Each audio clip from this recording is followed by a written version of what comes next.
As she said, I'm Jade Stutheit, and my project is on differentiated instruction. I spent the last semester student teaching in a kindergarten classroom. So when I first got there, my goal was to pinpoint which students I thought were really struggling and would really need my help, and to figure out what areas they would need my help in. After the first 2 days, I realized that I could probably write down every single kid's name in some area that they needed help in. So I came pretty familiar with the fact that every student has needs, every student has strengths, and every student has weaknesses. And I believe strongly that everyone can learn, but that everyone learns in different ways. So my overall goal for teaching is to help all students excel, so they have continuous progress. Students who are already excelling will continue to be challenged. Those who are already meeting the goals will go above the goals, and those who are below the goals will hopefully reach the state standards for their grade level, and maybe even go beyond. So the goal is so that all students excel, no matter what level they're already at. So in order to help me teach that way, I decided to look into the theory of multiple intelligences, which was developed by Howard Gardner. This theory suggests that there are 7 intelligences, and now actually 8, but I just focused on the first 7. Linguistic is one of them, and it encompasses language skills. Bodily kinesthetic is movement and coordination. Logical mathematical is the ability to do systematic problem solving. Spatial is the ability to conceptualize something and then create it. So like an architect can picture what a building would look like and then create the model for that. Musical is the ability to work with rhythm and sound. Interpersonal is the ability to understand others. And intrapersonal is the ability to understand yourself. He wanted to change the concept of intelligence so that rather than just valuing the ability to use the normal academic skills like math, reading, and writing, he wanted schools to regard intelligence as the ability to create any product that society values. So he wanted to value bodily kinesthetic intelligence. Athletes, of course, get paid a lot of money and they have good jobs and they are just as part of society as, doctors and that kind of thing. So he wanted us to value a variety of skills. So what this meant in my classroom was that I wanted to make sure I kept track of the fact that it is important to help students identify their natural skills and value that so that they can apply those skills to solving problems that they would have in their classroom. We can also help students take risks to develop the other intelligences that they might not already be comfortable with. So the overall goal is that I teach with variety and allow them to use those intelligences that they have to meet the state standards that we have to meet as teachers. The first thing you have to do if you're going to use this sort of instruction is develop a classroom environment that the students understand that they need to be respectful and understanding of each other, and of the fact that everyone has strengths and weaknesses, and they can work together and support one another to enhance their natural skills and develop their weak areas without worrying about competition or comparison within those skills. Because we want all of the students to understand that they want each other to succeed and to meet those standards together. Once that classroom environment was established, I needed to use a variety of teaching styles. Technology use is really important because it provides those visual and auditory cues for learners of different learning styles. Some of us here learn best when we hear it, some of us really need to see it, and some of us really need to be hands-on. Whole group and small group interaction is really important too. Sometimes it's really crucial for the kids to see me do something, but at the same time, I need to send them off and let them work and interact and use their interpersonal skills, because once they can discuss it and relate it to each other and to what they're thinking about it, it's more cemented in their brains. So 3 teaching styles that I really liked to use were modeling, cooperative learning, and project-based learning. Modeling is where you do a task in front of the students and then send them off to do it. So they get to visualize and conceptualize it, use their spatial intelligence, and go off and create that product as well. Cooperative learning is more of the small group interactions. You give them directions, and then as a group they decide how they want to complete that task. And project-based learning is kind of difficult at the kindergarten level, but it's where you would complete a unit and then have the students meet their standards by completing a project that's more real world. So an example of that might be if you had a science unit and you just learned about all of the African animals with the students. And maybe you also, in math, learn about weather and temperatures, and they know that in Africa, in certain parts, it's really hot, of course. So they know the degrees and all that sort of thing. Their project-based learning would be completing a project, perhaps a presentation, or they could choose to do an art project based on which intelligence they identify most with. They will make the project that uses that modality of presenting or giving an art form or even writing a song if they really feel musically inclined. So the overall goal is that student discovery drives learning and that students use their variety of talents to meet the standards that we have to meet. In the kindergarten class, I thought it would be interesting to develop multiple intelligences centers.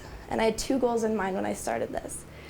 The first 2 months I was in there, in the classroom, I developed these centers so that I could pre-assess the students and see what they were already really good at. I could determine what they naturally were good at and what they naturally gravitated toward. So if they really liked to do pattern building, or if they really liked to, like she said, take a bunch of cereal boxes and all kinds of stuff and make a city or cars and construct. And then I could also see if they really liked to do things that were hands-on, or if they more like to watch other people create and then kind of copy. Then instructionally, that also helps because in kindergarten it's so important to develop the fine motor skills. So they were cutting and coloring and pasting and building. Vocabulary could also be developed because while they're working on these things, you can say, let's look at that cereal box. Is that a rectangle, a triangle, a circle? It's really simple at the kindergarten level, but it's still cementing that knowledge in a way that's hands-on and is in a real context. It also develops their social skills, which is huge at kindergarten too. They're not very used to interacting with lots of people at once. Some of them are only children, they haven't shared a lot of things yet. So just having to share the scissors, share the glue, interact with other people, and work together is big. Creativity is also important. Like I said, they took scraps of paper, cereal boxes, toilet paper rolls, all those kinds of things, and created bridges and all kinds of amazing things that I never would have guessed they could come up with. So based on what I saw them create in their centers, I geared my future lessons toward teaching topics that they were interested in, making them more hands-on, and including activities that use their intelligences that they really like to use. So, some really specific examples of this are using songs. The academic goal is high-frequency words. High-frequency words in a kindergarten classroom we have to teach because those are the 100 most common words in the English language. Words like I, to, me, all of those really common words that we use a lot. So we teach those so that they have a foundation for reading, and when they go along and read it, they can say, oh, I know that word, it's the, and they get really confident. So we teach those words by teaching them really basic songs. Twinkle, twinkle, little star, nursery rhymes like Jack and Jill, things like that that rhyme and that they can learn in a rhythm or to a tune. And then we print them up. We have a smart board, so it's like this, but you can touch it and work with it. And on the smart board, the words would be up there. And the kids would drag and drop the words, and they'd have to match the words with where they would be in the song. So that forces them to use their musical intelligence and their linguistic intelligence together to further cement that understanding. Poems are very similar to using songs. Like I said, it's the rhythm and the rhyming that helps them identify what they're learning. So kindergarten students have to learn coins. They have to learn what a penny, nickel, dime, and quarter are. And when you have 3 silver coins that look a lot alike, it's pretty tough. So we had some poems that we taught them that rhymed and helped them remember. Nickel, nickel, thick and fat, you're worth 5 cents, I know that. So then they'd remember that when they felt the thicker one that had the smooth edges, it was 5 cents. It also was for phonemic awareness, which is the relationship between letters and sounds. So B says ba, C says ka, all of those types of things. We would do poems where they'd have a lot of alliteration with the crazy cat climbed over the cow or something like that, and the kids would have to learn the poem, and they would use that phonemic awareness a lot. Reader's theater was also really important, and it's used a lot now in classes because it has students interacting with each other, getting to play and be up and moving and presenting their reading. So what we did with that was we had really simple ones like Hey Diddle Diddle. They would be the cat and the fiddle, and all they would do is walk up with their little picture and they'd be so proud, but they'd be saying it while they were doing that and moving the words once again, just like with the song on the smartboard. So they were interacting with the words, interacting with each other while using this practical knowledge. The last one is one that I actually brought in examples of what we did. We started off with, I was just reading this book, Harry and the Terrible What's-It. Now, I didn't let them see the pictures. I told them that it was a big secret what the What's-It looked like, and that they had to listen and use their spatial intelligence, which they actually do know some of those words and they do know what their spatial intelligence is. And I said they had to come up with what they thought the What's-It looked like based on the description in the book. I read the book, and they produced all of their illustrations of what the What's-It looked like. I don't know if you can see from where you are, but they drew the double-headed monster with claws and with lots of toes and all of the descriptors that were in the book. Then when we were finally done and they had all their drawings, they got to see what the book actually had the What's-It looking like, and they got to compare it to what their concept of the What's-It was. So what we did with that was they got to use their artistry skills, their spatial intelligence to create this drawing. And then I helped them develop that into actual words to write on their papers to describe him. They could write a poem or they could write sentences. For example, "It is so, so, so scary. I have not seen that kind of monster before." So they wrote way more in this than they normally would write given a really basic prompt, because they were able to visualize something and have more motivation behind what they were drawing and writing about. So overall, I just learned that it's every school year, new kids walk into the room. So, and they have their own unique learning styles and their own spectrum of intelligences. So teachers can modify their instruction to teach based on the students' skills and interests, and it keeps them so much more engaged and so much more interactive in their own learning. The multiple intelligences theory worked really well because it encourages a strong understanding of the student needs, strengths and weaknesses, a large value for the range of skills that the students bring into the room, and it encourages them to use that range of skills to meet the district goals. So students are not just instructed in the style that the teachers used to year after year, but they kind of mix it up and work together to develop a teaching style and a learning style that works for everyone. Instead, students are taught in ways that resonate with them because lessons are specifically tailored to their interests and their strengths. So students are armed with confidence to use their talents to meet school standards in ways that are fun, interesting, and relevant.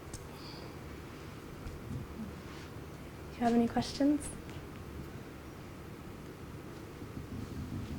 Nope. So how has this changed the way you will teach in the future? I think overall it's just being more observant of what they actually enjoy doing and not just teaching. At first, the concept I had of teaching was that you teach as a whole group and then you send them off to work on, a worksheet or to fill out a paper or something a little more simple. And this made me want to be a little more hands-on and keep them a little more engaged in helping guide what they're going to learn as well, if that makes sense.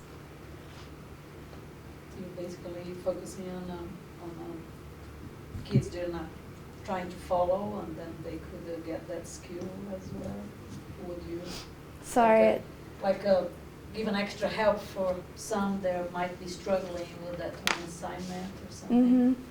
Try to get them all at the same Try to get them level. all at the same level and try to keep them all interested and let them approach it in their own ways, because some of them already actually come into kindergarten knowing most of the things that they will need to know to go to first grade. And some of them come in not knowing any letters or numbers or anything. So being able to let them learn and use those skills at their own level and each grow continuously. Anybody else? All right. Thank you.